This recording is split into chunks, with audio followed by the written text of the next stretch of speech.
Je sais ce que je dois faire. Trouver le film de genre ultime. C'est complètement con. J'adore. Ça va beaucoup trop loin cette histoire. Mais c'est qui? Quelqu'un qui cherche la même chose que vous. Oh mais non, pas lui, non. Oh non. Piocheur de bobines, pour vous servir.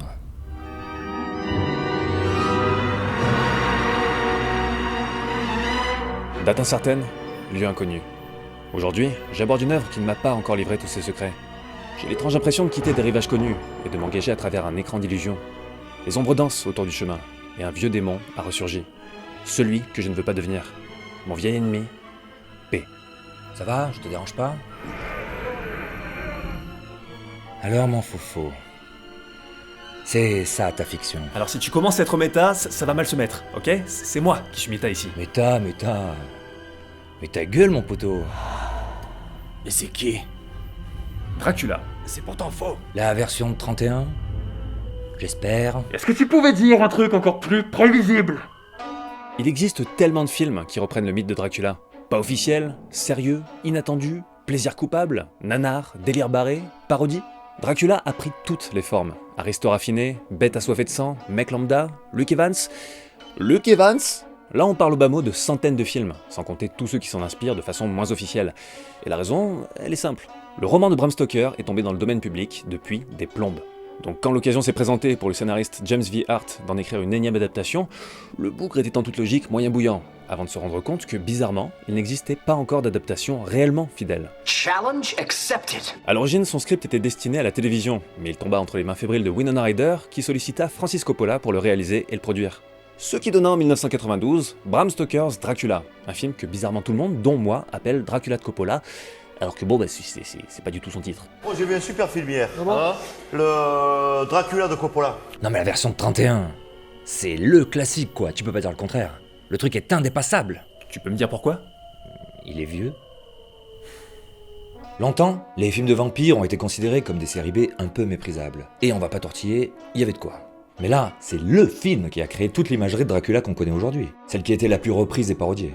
Là, ça dépasse le cinéma, on est sur du culturel au sens large. Bela Lugosi a créé tous les traits du vampire moderne. Le costume, l'accent, la posture, l'animalité contenue. Une performance qui a servi de base à quasiment tous les Dracula suivants, qu'ils l'admettent ou non. I am Dracula. Oh mais attends, on parle du meilleur film ou du film le plus influent? C'est pas la même chose. J'ai pas fini. Parce que, niveau mise en scène, Todd Browning, c'est quand même pas la moitié d'un manche. Toi qui kiffes Freaks, tu vas pas lui cracher dessus, si? Sur son Dracula, la réalisation est au cordeau. La performance délivrée par les acteurs sur le fil, les décors somptueux, un vrai film coup de poing. Il est si suave. Tu me parles de classique comme d'un truc prémâché, mais c'est quoi un classique en fait? Un film novateur et influent?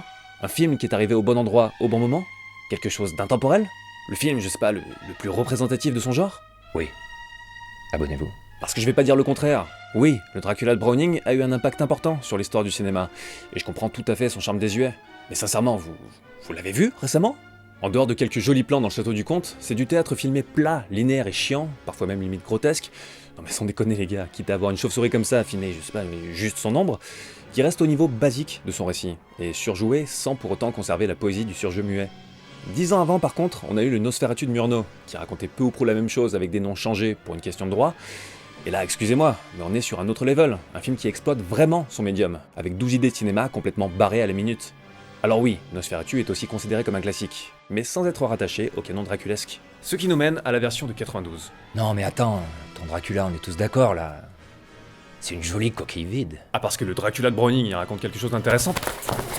Hein que c'est une coquille vide, hein? Laisse mon bro, vinacrotal. Car oui, le Dracula de 92 est souvent perçu comme un film tape à l'œil et maladroitement joué, qui par son obsession de fidélité n'apporte rien aux matériaux de base, et ne va pas plus loin que sa somptueuse direction artistique, qui, elle par contre, fait consensus. En même temps, je mets n'importe qui au défi de ne pas s'extasier devant ça. Ou ça. Roger, it is a great looking picture, but boy, that's all I saw. Coppola is a master of the visual, but I thought it was a pretty empty picture. Tout comme le gars Gene Siskel, qui a apparemment besoin d'un crochet chez l'opticien, c'est aussi assez révélateur que les 3 Oscars que Dracula a remportés aillent au costume, au son et au maquillage.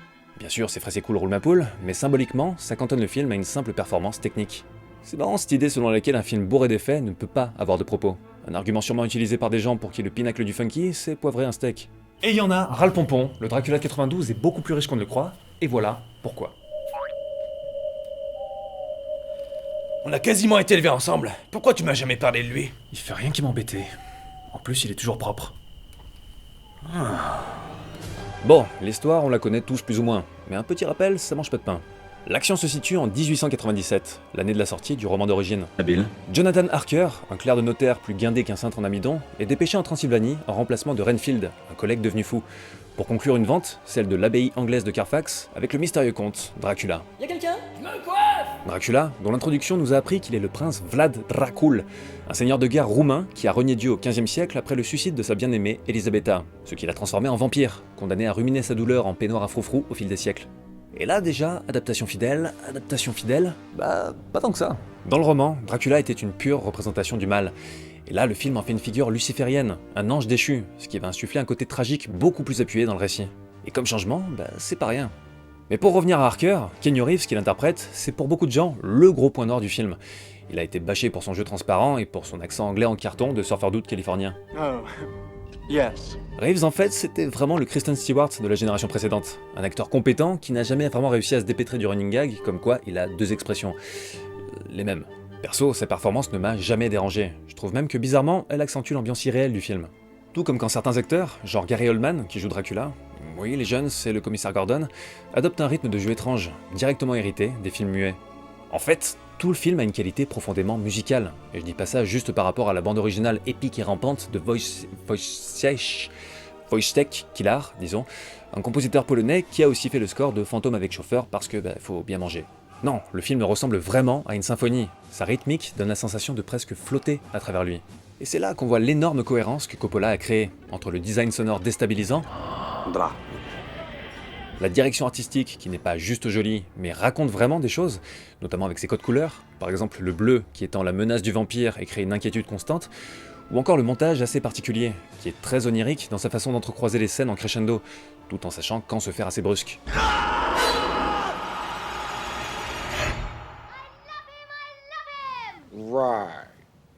Mais je m'égare. Je m'égare ? Oui. Ouais. Comme il est un peu long à la détente, Jonathan Harker tombe entre les griffes de Dracula, ce qui m'a toujours fait beaucoup rire. Parce que soit ce mec a un sérieux problème de vue, soit il a le flegme le plus ouf de la galaxie. Ok. Pas de soucis. Qui suis-je pour juger? Dracula se rend compte que Mina, la compagne de Harker, est la réincarnation de sa défunte Elisabetta, ce qui est quand même une sacrée coïncidence, on va pas se mentir. Puis il laisse Harker aux mains de ses concubines contorsionnistes et part gaiement voguer direction la perfide Albion, dont la légende dit qu'elle n'est pas si perfide après une bonne tasse de thé. Sur place, Dracula prend pour cible Lucy, une amie délurée de Mina, enfin délurée pour l'époque victorienne quoi, qui évolue dans la haute société et fait poireauter ses trois prétendants, Robin des Bois, Rocketeer et la Grande Intelligence. Tu la sens, ma grosse intelligence! Face à la vampirisation en cours de Lucy, débarque alors le professeur Van Helsing, un spécialiste de l'occulte et de l'art de mettre tout le monde mal à l'aise. Tandis que Dracula, incognito sous sa forme de jeune Vlad fringant, rencontre Mina et développe une liaison. Sauf qu'en Transylvanie, ce bonnet de Harker est parvenu à s'échapper. Mina le rejoint, ils se marient, Dracula, fou de jalousie, finit de transformer Lucy, qui est finalement détruite par les trois prétendants, guidés par Van Helsing. Une fois Harker et Mina revenus, ça fomente des plans de bataille contre le pimpant prince de la nuit. Et alors que la team Helsing va détruire les cercueils de terre qui servent de sanctuaire à Vlad, ce dernier va retrouver Mina. Ils s'avouent leur amour éternel, Vlad la transforme, mais la team déboule et le chasse à coups de grenadines fumantes. Et comme il sent que c'est devenu un poil tendu pour ses guêtres, il décide de retourner Fissa dans ses contrées transylvaniennes. Une course-poursuite s'engage, à l'issue de laquelle le comte, mortellement blessé, se réfugie dans la chapelle de son château avec Mina, qui lui offre la rédemption en l'achevant. Fin. Et encore une fois, adaptation fidèle ? Non, pas tout à fait, mais le truc c'est que c'est vraiment pas plus mal. Le film reprend les bases très solides du roman, ça oui, mais par-dessus il construit sa propre vision du récit. Par exemple, le sang n'est plus seulement un fluide pur corrompu par le vampire, il devient beaucoup plus connoté sexuellement. Et dans le contexte d'épidémie de sida de l'époque du tournage, il devient vraiment ambivalent, à la fois un élément passionnel et une source de peur qui éclabousse littéralement chaque recoin du film. Et mine de rien, on a aussi affaire à un discours sur la religion qui est beaucoup moins manichéen que dans le roman. Entre les crucifixes inefficaces et un Van Helsing quasi fanatique, le film ne perd pas pour autant sa foi dans la rédemption, ce qui crée une ambiguïté assez bien vue, pas moralisatrice pour un sou. Parce qu'à la fin, la mort de Dracula, elle nous laisse dans un état assez étrange. Je sais pas pour vous, mais perso, à chaque visionnage, j'en veux aux gangs de Helsing, alors qu'ils ne font que ce qui leur semble juste. À l'origine, Coppola avait tourné une scène de fin beaucoup plus proche du roman, où Mina retrouve Harker et reprend sagement sa place d'épouse victorienne modèle. Sauf que là, dans la fin définitive, un doute plane. Mina ne rejoint personne, elle est maîtresse de ses sentiments et de sa sexualité. Et c'est là que pour moi, le côté ultraliste de Harker prend son sens, parce que face à l'absolu de sa relation avec Vlad, voir Mina retourner avec lui laisse un goût vraiment amer. Le film joue donc avec nos attachements en créant une zone grise. Et dire que certains le trouvent conservateur, parce que Lucy serait punie pour sa sexualité trop affirmée, oui, non. Après bien sûr, c'est pas non plus un film parfait. Déjà, les motivations de base de Dracula ne sont pas rendues super claires. Je suis peut-être passé à côté d'un truc, mais pourquoi est-ce qu'il a spécifiquement acheté l'abbaye de Carfax en fait? Je veux dire, on peut dresser toutes sortes d'hypothèses, mais il me semble pas que ça soit indiqué clairement. Aussi, le dernier segment du film est un peu rushé, il tombe dans certains clichés d'action pas franchement nécessaires, et surtout il se banalise, en perdant un peu de son invention visuelle délirante. Parce que délirante, bon Dieu, jusque-là, c'était le mot. My father had a slogan he always used to tell us, and it's a good slogan. It's steal from the best. So, I made this film with the guidance of cinema history. Dans sa forme, le film est une sorte de maxi best-of de beaucoup de choses, tout en y ajoutant sa touche perso, et il puise surtout à deux mamelles. L'expressionnisme, avec son soin apporté aux transitions, ses cadrages qui renversent nos repères, ou même ses citations dans le texte, mais aussi les Dracula très colorés et presque psychés des années 50-60, produits par la société Hammer. Cela dit, on n'a quasiment pas de référence à la version de 31, qui doit pas intéresser Coppola des masses. Tu voulais du défaut. Tu viens d'énoncer le principal. Le Dracula de Coppola est laborieux, trop forcé, trop baroque dans l'hommage. Toujours too much, surjoué en essayant de justifier ça par des clins d'yeux bien appuyés. C'est son énorme limite. Il n'existe que par et pour ses références. Un travail appliqué, techniquement inventif, mais ne t'en déplaise, vide de propos. Abonnez-vous. Mais, mec, t'as écouté ce que je viens de dire? Et puis c'est comme ça que les genres avancent. Ils jouent avec leurs propres codes pour les réinventer. Mais cinéma de genre. Encore et encore, mais t'es complètement obsédé, mon pauvre. T'es le premier à dire que c'est impossible de le définir. Alors pourquoi tu t'obstines comme ça? Monsieur le Don Quichotte du cinéma.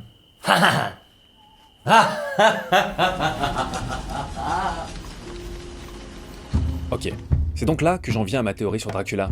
Perso, les lectures dont je viens de parler, ça n'a jamais été ce qui m'a le plus intéressé. Parce que pour moi, le film parle avant tout de cinéma.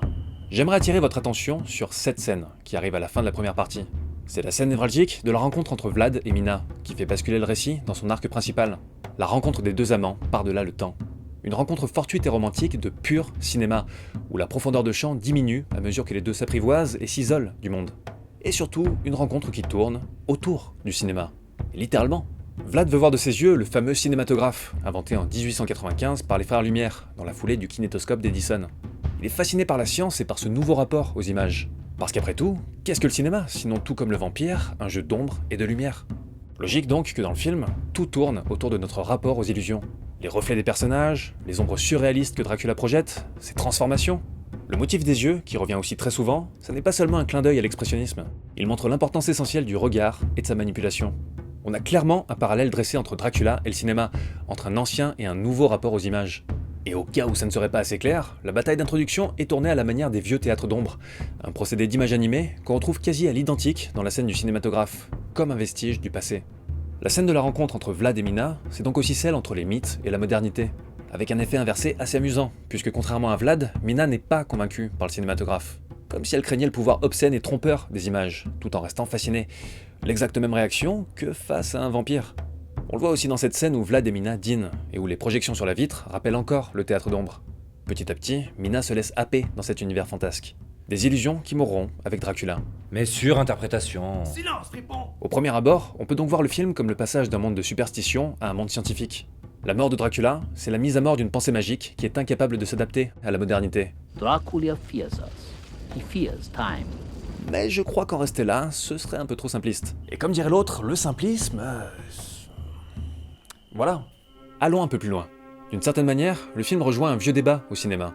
La tension entre le réalisme et l'illusion, une tension qu'on a souvent caricaturée en opposant les frères Lumière à Georges Méliès, la vie quotidienne versus l'imaginaire. Sauf que c'est réducteur. Et il faut avant tout se demander ce qu'est cette fameuse réalité que le cinéma essaye de reproduire. Pour certains, comme le théoricien André Bazin, ça consiste à ne pas tricher avec ce que notre œil voit naturellement, donc dans un film, à couper le moins possible et à chercher une grande profondeur de champ. Pour d'autres, au contraire, la réalité dépasse notre perception, comme pour le cinéaste soviétique Dziga Vertov, avec sa théorie du ciné-vérité, qui estimait en gros que l'œil de la caméra révèle plus profondément la réalité que le nôtre. Regardez plutôt ces extraits de L'homme à la caméra. Ça vous semble réaliste? Vraiment? Pourtant, ça l'était pour Vertov, qui refusait la fiction et voulait révéler les différents aspects de la réalité, même les plus diffractés, grâce au procédé que lui offrait le cinéma. Bref, la réalité est un concept mouvant. Et surtout, le grand paradoxe du cinéma, c'est de ne pouvoir atteindre une sensation de réalité qu'à travers l'illusion. Le mouvement au cinéma n'est jamais qu'une illusion de mouvement. Et elle est là, la dimension prestidigitatrice du cinéma, et la limite de ma diction. Prestidigitatrice. La magie, l'illusion, nourrit la technologie, et vice-versa, pour créer une infinité d'effets de réel. Pour coller à ça, Francis Coppola a refusé l'imagerie numérique qui prenait son essor à l'époque, et il a puisé les effets du film aux sources mêmes du cinéma, là où la limite entre réalité et illusion est la plus fine, et donc la plus saisissante. Des trucages en dur, réalisés directement sur le plateau. Jeux de projection, effets de surimpression sur la pellicule, perspectives forcées, maquettes, et j'en passe. Ce qui a donné, avec le savoir-faire de l'équipe en place, des effets hors du temps, grâce auxquels le film a d'ailleurs, pour l'essentiel, super bien vieilli. Et ça restera sûrement le cas pendant un bout de temps. En fait, étrangement, la clé du Dracula de 92, je crois qu'on la trouve dans une citation du Dracula de 31. The superstition of yesterday can become the scientific reality of today. La superstition d'hier peut devenir la réalité scientifique d'aujourd'hui. Pendant une bonne partie de la scène de la rencontre, Vlad est assimilé à l'élément du passé. Mais bien vite, les choses vont basculer. Il entraîne Mina à l'arrière, veut révéler sa nature, mais alors qu'il hésite, un loup échappé déboule et sème la panique. Un loup que Vlad calme en quelques mots. Le loup symbolise ses racines, et ils ont une connexion parce qu'ils appartiennent au même univers de mythes. Mais là où ils pourraient rester des outsiders, Coppola par l'image va les intégrer à la modernité. Dans la dernière partie de son échange avec Mina, les plans sur Vlad l'associent à l'écran derrière lui, dans une contre-plongée pleine d'assurance. Ce n'est plus un inadapté fasciné par le nouveau pouvoir des images, il est le pouvoir des images. Le cinéma est la continuation d'une magie ancestrale, pas sa mort. Et même très concrètement, puisque grosse mise en abîme, jusqu'à aujourd'hui, le cinéma est ce qui a le plus porté le mythe de Dracula. Tout ça en fait, ça rejoint un peu l'idée d'André Bazin, comme quoi le fantasme du cinéma, celui d'une reproduction parfaite de notre perception de la réalité, eh ben il remonte à très loin, vraiment très très loin, et que l'invention du cinéma à la fin du 19e siècle n'est que l'aboutissement de cette idée avec la technologie photographique. Pour faire simple, le cinéma a existé avant le cinéma, et Dracula aurait sûrement aimé filmer ses feux follets en Super 8. Surinterprétation, et voilà. Bla bla bla, tu seras toujours trop pointu pour certains et trop superficiel pour d'autres. Fais comme moi. Un petit avis à chaud de 3 minutes sur la dernière sortie et basta. Évidemment, tu fous 2-3 informations intéressantes au milieu. Mais t'arrêtes de te prendre la tête avec tes fictions à la con dont tout le monde se fout. Bro, résiste! Le côté obscur est plus rapide, plus facile! Coppola joue même avec les mythes fondateurs du cinéma, notamment en montrant dans les films projetés un train, qui fait forcément écho à l'arrivée d'un train en gare de la Ciotat des Frères Lumière, dont la légende dit qu'il a terrorisé son premier public. Ce qui est au passage faux. Mais comme par hasard, au moment précis où le train passe pile derrière Vlad, il dit à Mina « Do not fear me. » Le cinéma annonce littéralement son arrivée. N'ayez crainte, laissez votre regard évoluer. Ça peut paraître capillotracté, mais je crois vraiment que ces indices n'ont rien d'innocent. Au fil du temps, Dracula a été la métaphore d'un sacré paquet de choses. Et là, Art et Coppola sont parvenus à faire de lui la métaphore de l'ère moderne des images, où la réalité et l'illusion entretiennent des rapports de plus en plus complexes.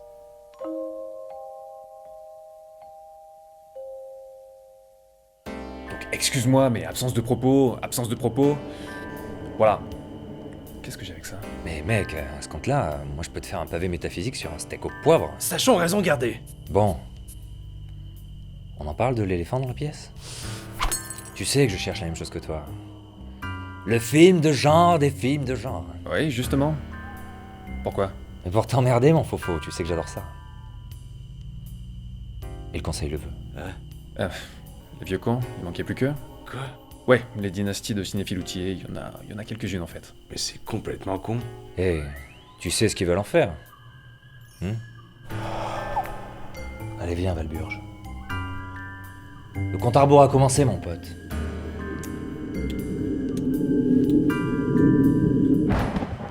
Ah, ça pique!